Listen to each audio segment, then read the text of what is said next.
Hi, I'm Ben. Welcome back to my channel. I have been working my way through the Booker Prize longlist, and today I want to share with you my thoughts on 3 of the books that I've read so far. Feel free to grab yourself a drink. I'm having a little bit of Côte de Rhône, and let's review some books. Right, so when the longlist was announced, there were 13 books on it. I'd already read 4, and so there were 9 that I still needed to read. And the first book that I turned to on the list that kind of grabbed my interest was Yard Devotional by Charlotte Wood. I don't know if it's just my reading and what I'm choosing to read, or if it's a wider trend in writing, but it feels like I'm encountering a lot of fiction at the moment about people removing themselves from everyday life, from their roles and responsibilities, and crucially from like national and global crises that we find ourselves more exposed to than at any other time in history, thanks to our hyper-connected world. As an example, I recently read Breakdown by Cathy Sweeney about a woman who just ups and disappears from her own life one day when she's had enough. I really enjoyed that novel, and this one falls very much in the same lane because it's about an unnamed woman who returns to a community in rural Australia where she grew up, and she ends up staying long-term in a nunnery there, fulfilling more simple tasks and living a more simple, contained life. When I say simple, I mean perhaps more in like a cognitive or spiritual way. What she's doing at the nunnery are manual tasks like cooking, cleaning, growing food, taking part in spiritual and religious ritual despite the fact that she's a non-believer. And it's a life that is so far removed from what she and a lot of us are now used to. The structure of the book is that it's a diaristic account of her life there, of course with lots of anecdotes of her life before, of her relationship with her parents, her experience growing up in this community, and her now failed marriage. I found it very meditative and reflective, and really purposefully so. There was a quote I wrote down quite early on where she says, "This kind of stillness feels radical." And while she's referring to some of the comparatively empty days she's experiencing at the nunnery, I think it rather accurately captures my feeling while reading the book as well. That might make the book sound a little bit dull and plodding and overly introspective, but I didn't find that to be the case at all. I thought there was a very gentle humour to the narrator's voice, chiefly arising out of the fact that, as I mentioned, she's a non-believer, but she's surrounded by and interacting with all of these very devout nuns, and none of them are perfect, and they all have their foibles and their character flaws and their regrets, and it's just quite entertaining to see those conversations play out. The plot is driven by a few things that happen, which are all outlined in the blurb, so not really spoilers.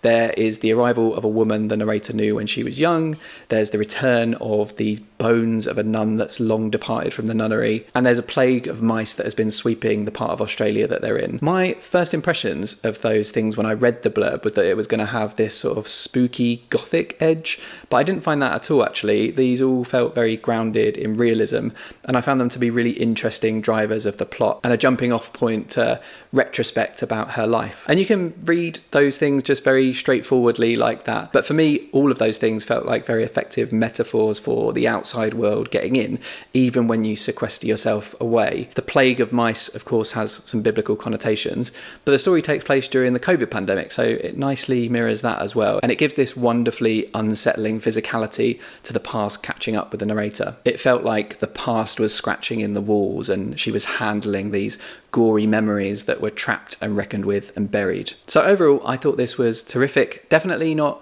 top of my list from what I've read so far, but really enjoyable, very readable, and lots of layers for you to unpick if you are so inclined. So yeah, very happy to have been introduced to this book because I might not have otherwise picked it up. The next book that I turned to on the list was Held by Anne Michaels. Michaels is a Canadian poet, and she's a former winner of the Women's Prize back when it was called the Orange Prize for her novel Fugitive Pieces. This is a book about 4 generations of a family, kind of. And I say kind of because I think that description implies a stronger narrative through line than I think this book has. In the first few chapters, that narrative is definitely there. We follow John and Helena, and John has just returned from World War I, and he's broken in many ways, and he's come back and he's trying to rebuild his life. We jump around in time a little, learning about how the couple met, what horrifying sights John saw in the war, and how he's trying to rebuild his photography business. And with the storyline of the photography business, there is some intrigue and there's some mystery because ghostly apparitions start turning up in the backgrounds of the portraits that he takes. It's told in vignettes, and Michael's poetry really shines through here because she creates some strikingly beautiful imagery. And what she does when she's creating these beautiful images is that she grasps a lot of science and technology concepts concepts, and she moulds them into something about beauty or faith, and science's inability to conquer some of these things the way it can the physical world. One example that's really stuck with me is where she describes how you would capture a long moment in a photograph. You set a long exposure, and because of how that works, she reflects that a photograph of a marriage would be such a long exposure that all you'd get is an empty room. You wouldn't see the moments in between, and I thought that was really wonderful. I loved that image. There's another part as well where she mentions a periodic table of emotions, and similarly I just really found that a clever, lovely image. However, after these early chapters, the overarching narrative kind of falls away, and instead we're left with these shorter chapters, still linked by character relationships, but beyond that only tenuously linked together. And those links are more in the themes than the plot. We do jump between these generations of family members, but we also jump to some other characters that are just like friends of the family members, and there are some real historical figures that pop up like Marie Curie, and I think there were quite a few more that I just wasn't too familiar with. I have to admit, I really struggled with these later chapters. Part of that is entirely on me. I think the vignette style can sort of trick you into thinking it's a very short book and you can rush through it, but this to me feels like a novel that you really need to sit with and chew on. It's much the same reason that I struggle with poetry, I think. I need that balance between image and story, and this leans a lot into image. I ended up letting it wash over me, and beyond that beautiful imagery and the beautiful writing, I just didn't get very much from it. It felt to me a lot like wandering through a museum or art gallery, and perhaps like at the start of the exhibition they've got pieces that are beautiful, but together they construct this really interesting narrative that makes you want to spend time with each one to see what the story is. And then as you move into the later rooms of the gallery, the pieces are still beautiful, but the links between them might be a little bit more tenuous, and so you can be tempted to skip some, or you might feel like you're wandering around a little bit aimlessly. I expect that a lot of my dissatisfaction with this was on me as a reader, and that's absolutely fine. There will be plenty of people who will fall in love with that later part of the book and what it's trying to do, but it sadly just wasn't for me. And I found that a shame because it's doing a lot of stuff that I really love in fiction. I think grappling with science and technology and using those scientific concepts as metaphors is always like a really enjoyable thing for me, but it was just not packaged up in a way that worked for me as a novel. And that's fine. I really respected and appreciated this book and Anne Michael's craft. It just wasn't for me. The final book then that I'm going to review in this video is My Friends by Hisham Matar. This is a book I've seen a lot of people say they love, and it appeared on a lot of predictions lists, sadly not mine, but I noticed that this was often not just there as like a sensible guess, but it was included out of people's genuine desire to see it nominated. And I tell you what, I would happily join that crowd because I thought this was fantastic. The scope of this novel is both small and enormous, something it has in common with quite a few other books from the long list that I've read so far. It's small because it takes place basically during a walk that the protagonist Khaled takes after he says goodbye to his friend Hisham at King's Cross Station. He's saying goodbye because Hisham is about to set off to Paris and he's later going to go to California to begin a new life in a new country, but we don't really know why, we don't know the context of that. It is also huge in scope then, because over the course of that walk, Khaled recounts the 30 years he spent away from his home country of Libya here in the UK. He came over just to attend university, but the trajectory of his life was changed by an event in the novel that actually happened in real life. In 1984, during Colonel Gaddafi's rule of Libya, there was a protest outside the Libyan embassy in London against the Libyan government. And during that protest, someone inside the embassy opened fire on the crowd, shooting and killing a British policewoman, Yvonne Fletcher. What happens on that day stops Khaled from going home,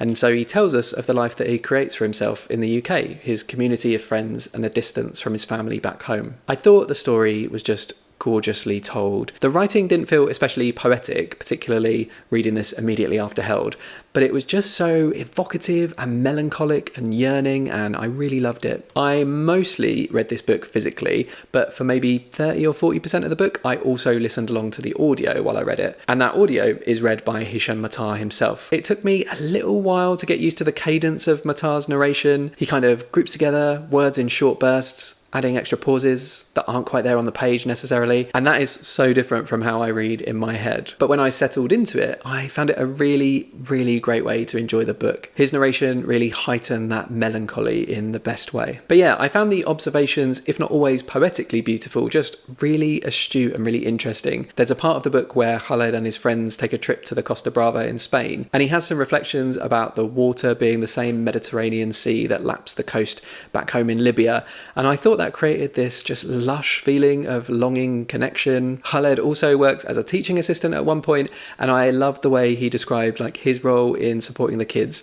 A quick quote, he says, "They are perpetually at risk of falling off the edge, and therefore one's task is less to teach them and more to serve as a barrier." I just really enjoyed those little observations. In terms of theme, as well as an overarching theme of displacement and community building away from home, I really enjoyed the way he talked about recording and documenting and how that makes things real but can also create danger. Khaled's father is a school principal back in Libya, but his actual passion is history. However, it is dangerous for him to actually record anything, and so he never fulfills his potential as a historian. And then when Khaled is away from home, he phones his family, he likes to speak to them and stay in touch, but he can't be honest with them and tell them what's going on in his life because he knows that the government is listening in.